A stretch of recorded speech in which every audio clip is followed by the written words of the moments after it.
Класно пахне. Поважуха. І тут рука пішла. На екран, господи. Це було лишнє. Та господи. Діма, хлопні. Друзі, всім привіт! І ми починаємо нашу постійну рубрику, програму, назву якої ми ще не придумали, але коли ми придумаємо і вийде це відео, назва буде писати отут. І ви будете знати, що це таке взагалі.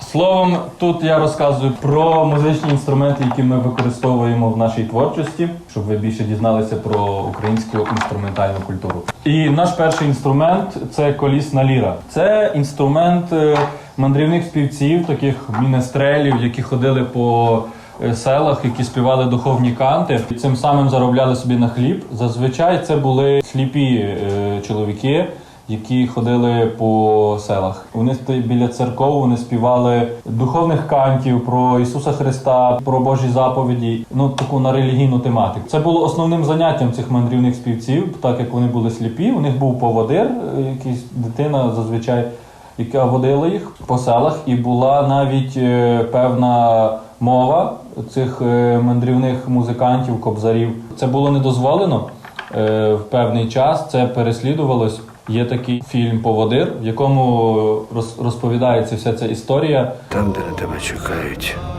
завжди гарно пахне. Про кобзарство. Там більше зосереджено на бандурі кобзі, але ліра там також є. І це все одне явище в українській культурі – кобзарство, яке описується в цьому дуже класному фільмі «Поводир». Рекомендую його глянути, для того, щоб більше познайомитись саме з кобзарством. Стосовно ліри, то тут така будова. Часто, коли я на ній граю, мене запитують, чи це шарманка. І я кажу, що ні. В шарманки свій принцип, там просто крутити, і воно там крутиться. Було б дивно, якби крутити, і воно там ходило. Це як скрипка і гітара в одному.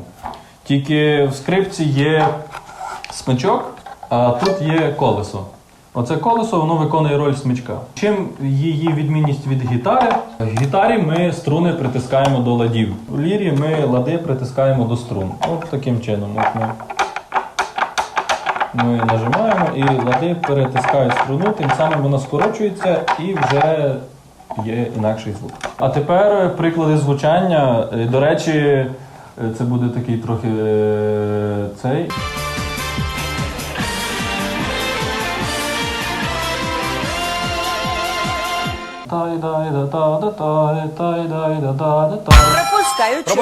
Пропускайте, не теряйте много времени, потому что время уходит. Дальше. У Альони є трек, я не можу згадати, як він називається.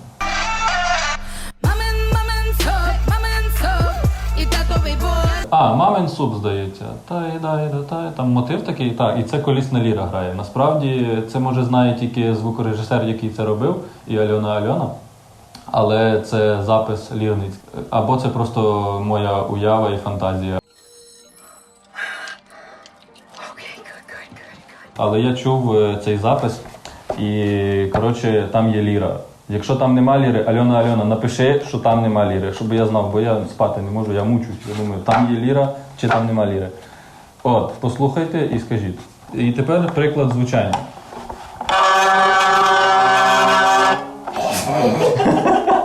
Її треба настроїти. Цей скрип обов'язково треба записати.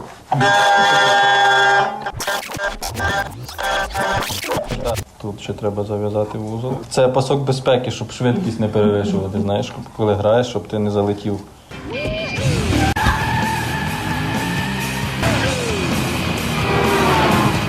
Насправді це робиться для того, щоб була точка опори, бо так як ми її тримаємо на коліні, на стегні, то дуже незручно її крутити, бо вона так. Таким чином ми, прив'язавши її, насправді це така більш гуцульська техніка, так більше в горах грали. Бо ліру або перев'язували через плече, або таким самим чином.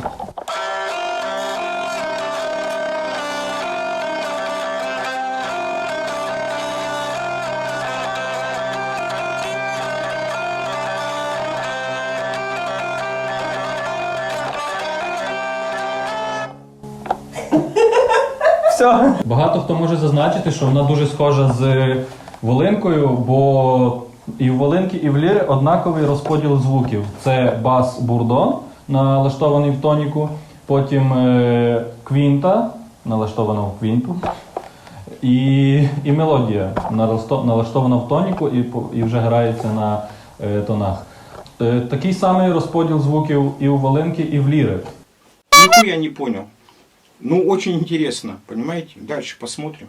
І, друзі, так само, крім інструментів, я в цьому відео розкажу вам про класні українські бренди, якими я користуюсь, які, вони максимально наближені до ремесла. Тобто це те саме, що робилося там тисячі років і асимілювалося на сьогоднішній день.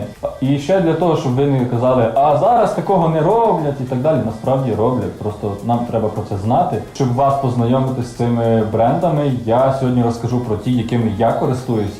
Друзі, якщо ви виготовляєте класні українські речі, або ви знаєте своїх друзів, які виготовляють класні українські речі, повідомляйте мені, надсилайте зразки, і я обов'язково познайомлю людей з вашими речима, щоб більше людей про це дізналося, щоб більше людей дізналося про класну українську продукцію. Любім своє. Хто насамперед повинен користуватись класними українськими товарами, як не ми, українці. Хочу познайомити вас з класними речами. Друзі, ось це ті подарунки, які мені приїхали.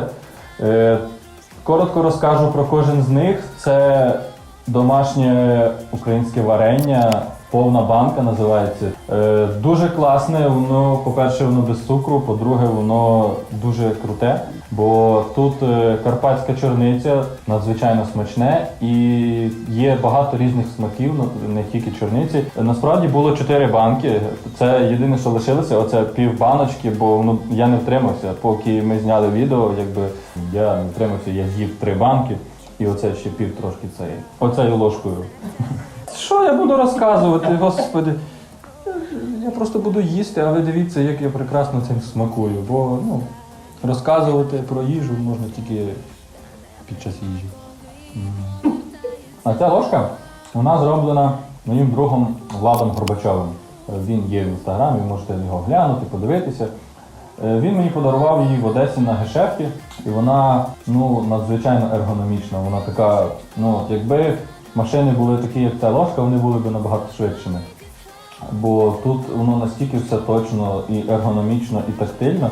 Ти береш її з будь-якого боку, і вона лежить в руці. Тому я з'їм ще одну ложку. Я можу бути замазаний, мені це не цікавить, я в себе в хаті. Тепер тарілка. Тарілка, вона плетена з соломи. Взагалі, це не нова тарілка, мені здається, це вона таки автентична, дуже стара компанія, це мої друзі Фігура, вони мені подарували так само цю тарілку. Колись в таких тарілках зберігали хліб, тобто коли випікався хліб, його ставили в такі посудини і вже розвозили там по ярмарках, по магазинах. Це дуже класно. А ще сіном, дуже класно пахне. А сіно це приїхало до мене разом з ось такою маззю живичною. Це смола. Мені порадили, коли при порізах її мастити. Але вона класно пахне і в неї дуже класна така структура. Це дуже приємно. Це виготовила Марія Костенко і так само свічки. Вони з бджолиного воску. Тут навіть можна принюхатись, вона пахне медом. Коли вони приїхали до мене, я відкрив пакунок в квартирі, в мене вся квартира пахла сіном і медом. Це було дуже приємно і дуже класно. Кого цікавлять ще свічки, то Марія Костенко, будь ласка, звертайтесь. Що ж, друзі, дякую за увагу і чекаю ваших відповідей в коментарях. Українських товарів, про які варто розказати і якими варто поділитися. І пишіть в коментарях, чи сподобався вам формат цього відео, чи я взагалі якусь дурну роботу роблю, що це все розказую, і чи варто продовжувати далі вам розказувати про українські інструменти та українські круті товари.